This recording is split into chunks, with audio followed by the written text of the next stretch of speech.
Hello everybody, welcome to my channel.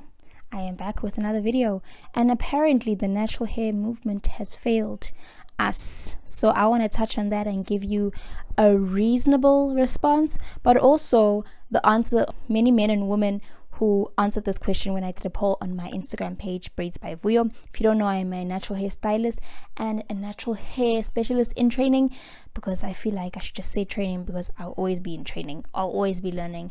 I'm going to give you the results of the poll that I did on Instagram for the men and women who answered why the natural hair movement has failed them and why it's not failed them. So I'm going through the answers right now.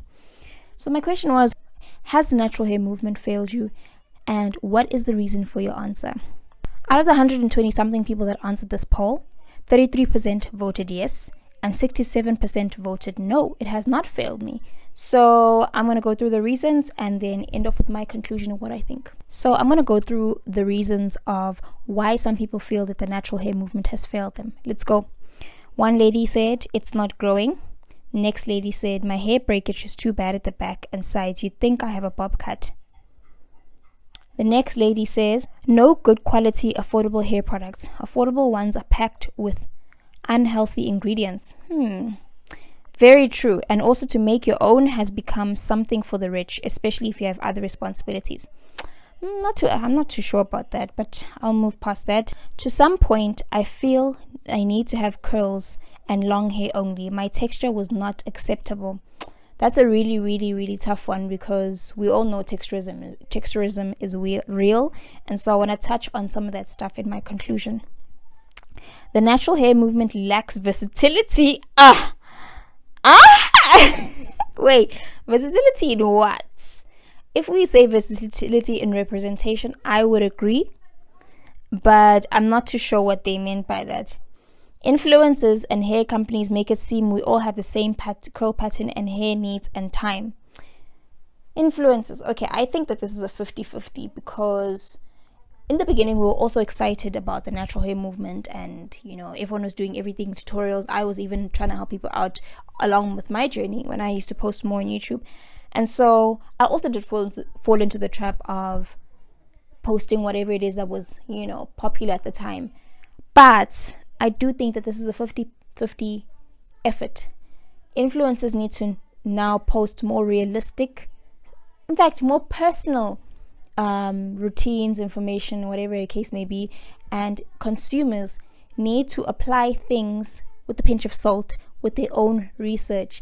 We need a balance. You cannot take everything that influencers say and then blame influencers for being the reason why your hair is messed up. We are in a place now in the hair movement right now where people have to personalize their hair care, because there's so much information out there. So it is 50-50. Influencers need to step up their game and have more realistic, exposure, or processes that they share. And consumers need to step their game up and actually do the work of researching whether something will work or not. You cannot rely on an influencer for your whole hair care journey. There is no one who has an absolute opinion, not even me. The next lady said, yes, the day-to-day care is overwhelming. I think I touched on that in my previous video about the relaxers. So if you want to check out that kind of answer, it's in the previous video. The next lady said, not failed, but I'm not good with styling my natural hair, so I always do braids after braids. The pressure of styling our natural hair, I think depending on your level in your natural hair journey, you realize at some point that you don't really need to do everything. And the longer you go in it, the more you realize the less you need to do, which is where I am. I think I'm going to be on a month-to-month styling, month-to-month washing. It really depends, like a full wash day where I wash my hair once a month, and then in between I'll do quick washes if I have a style like flat twists or braids or things like that. But it's really up to where you are in your natural hair journey. I also think it's unrealistic for us to want our hair to be styled every single day and look sleek and all those things. Those are the things that damage our hair really and put so much unnecessary pressure on us. Too many trends and not real hair care advice. Limited advice available in smaller towns. Okay, it's a fair point. Cost of products. Okay, so those are the answers of people who some of the people who said that the relaxer hair movement has failed them. Now I'm going to share the answers of the women and men, mostly women, who said that the relaxer hair movement has not failed them and why they think so. Some people feel like they're in the middle. All right. This is people who say that the natural hair movement has not failed them. They've shared enough info to help me manage and embrace my hair. Next person says, my hair can now retain length, but breakage is a problem. Next person says, my scalp used to suffer badly due to the hair relaxers and my hair thinned. Next person says, my stylist is passionate about natural hair and is committed to walk the journey with me. Ding, ding, ding, ding, ding. Ladies and gents, that is the key. If you want the key, I keep on looking at the mirror. If you want the key to a better hair care journey, find a good hairstylist. If you have to chop and change, it's okay. Like wherever you live, you don't have to stick with someone that won't adequately manage your hair or help you, but they're not going to do everything for you. You know what I mean? You still have to do a little bit of something. It's either you invest the money or you invest the time to take care of your hair to reach your goals. Someone said healthier hair. Someone said the relaxer hair movement broke my heart, so natural hair is winning for 10 plus years now. You go, girl. I find that my hair is easy to manage with the products suggested, but the routines are daunting and full and a lot of products. It's a full-time job. I think this goes back to what I answered in the previous video. It can feel like a full-time job because of, you know, how much time it may take to wash, especially the longer your hair gets. And so that is a valid point. No, more digital content we now have specialized salons, more acceptance of natural hair. Yes, ma'am, you are right on it. Best decision I've ever made for my hair. I think she is referring to natural hair.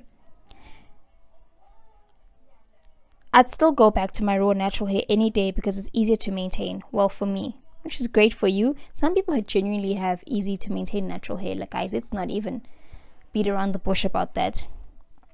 I prefer my natural hair. It's thicker, stronger, and the experience of relaxing was never fun. Man, I don't miss none of that. I've simplified my wash day routine and really enjoy my hair so much that I braid it less now. Simplicity. My hair grew healthier and longer in its natural state compared to the previously relaxed states. Someone said, no, people are just choosing easier maintenance. Is it really easier? Might be, but what if you have real health goals and you don't feel like paying for a stylist that will actually relax your hair properly?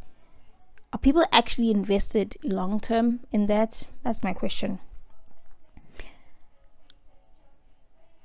The natural hair movement has taught me so much about looking after my hair and the importance of having the right tools and products. Yes, ma'am. I feel I would miss the volume of my coils. Wigs and braids have taken over as they are versatile. I think you can live with wigs and braids, but in balance. It hasn't failed me completely because I started being confident with my hair after it. I believe her. Okay, so I forgot to mention this part. This is my opinion. I'm sorry for the camera angle changing. I do not know how to change this. Essentially, I just wanted to conclude because I forgot to actually do a balanced conclusion. Do I feel that the natural hair movement has failed? Absolutely not. I very much am biased towards natural hair, as you know, but I have very valid reasons for that. I do believe that there are certain aspects of the natural hair movement that has failed us. One being versatility in terms of representation. As someone who's sort of seen with the desired type of afro, I've never really had to struggle with loving my hair. But that doesn't take away from the fact that I've had to learn my hair and adjust my goals, and you just go with it. And maybe that's what made it easy for me, is that I've always loved my hair. I've always wanted to experiment, try things out. I've never really, not once, wanted to go back to relaxers. I don't really desire that, especially now that I understand that my hair is fine in terms of the strand size, but I've got lots of hair. I understand where the natural hair movement has failed us. We have portrayed one type of good hair, And I'm speaking within the 4C category, because let's not even talk about the curls, that we always wanted to have. We're looking at other people with curly hair or longer hair or fuller hair. That's always portrayed as the better type or the preferred type. Brands will hire women with hair that look like mine. Brands will hire women that have curly hair or easy looking hair, not even easy, but full, just aesthetically pleasing hair. And so we have failed in that regard in terms of representation. There are not enough fine textured women, really kinky textured women within the 4C space. We have this thing where we feel like our hair has to always look done. We're not allowed to have off days, and even so, are there even off days just because our hair doesn't look prim and prepped? All these questions need to be asked. I think the natural hair movement has failed us in that regard, and that representation is not diverse. So we need more work on that. We need the girls with fine hair textures, softer hair or harder hair to come out and embrace their hair, so that people who are looking at you could also be like, yeah, I can also do it. The natural hair movement could not be a failure, because the relaxer hair movement would not be where it is had it not been for the natural hair movement. The women who are relaxing their hair right now know how to take care of their relaxed hair because they knew how to take care of their natural hair.